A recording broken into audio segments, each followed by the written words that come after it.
জেলা প্রশাসক নিয়োগে আসিফ মাহমুদের জালিয়াতি প্রমাণিত প্রমাণিত প্রমাণিত প্রমাণিত।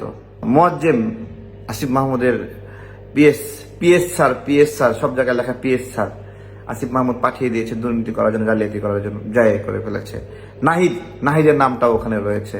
নাহিদের প্রথম কেলেঙ্কারিটা আমরা ধরেছিলাম ডক্টর শাহিদুর রহমানকে, সে নিয়োগ দিয়েছিল বঙ্গবন্ধু পরিষদের সে প্রতিনিধি, তাকে গিয়ে নিয়োগ দিয়েছে। যে একজন বঙ্গবন্ধু পরিষদের সেন্ট্রাল প্রতিনিধি, তাকে নাহিদ না চিনে না যায় না, এমনি পরে এসে মানে এমনভাবে ব্লেমিং করছে। ওদের ব্লেমিংটা অনেক সুন্দর, মানে সবসময় একটা যুক্তি রেডি থাকে। মুয়াজ্জেমকে অব্যাহতি দেওয়া হয়েছে, আসিফ মাহমুদকে কবে অব্যাহতি দেওয়া হবে, নাহিদকে কবে বিচারের আওতায় নিয়ে আসা হবে।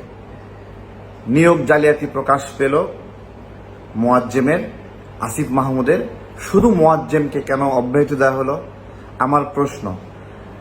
এনসিপি থেকে বহিষ্কার করা হয়েছে গাজী সালাউদ্দিন তানভীরকে।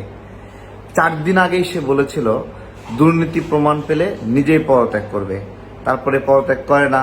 একের পর এক প্রকাশিত হচ্ছে, নতুন করে প্রকাশিত হয়েছে ডিসি নিয়োগেও এই গাজী সালাউদ্দিন তানভীর নাকি হস্তক্ষেপ করেছিল।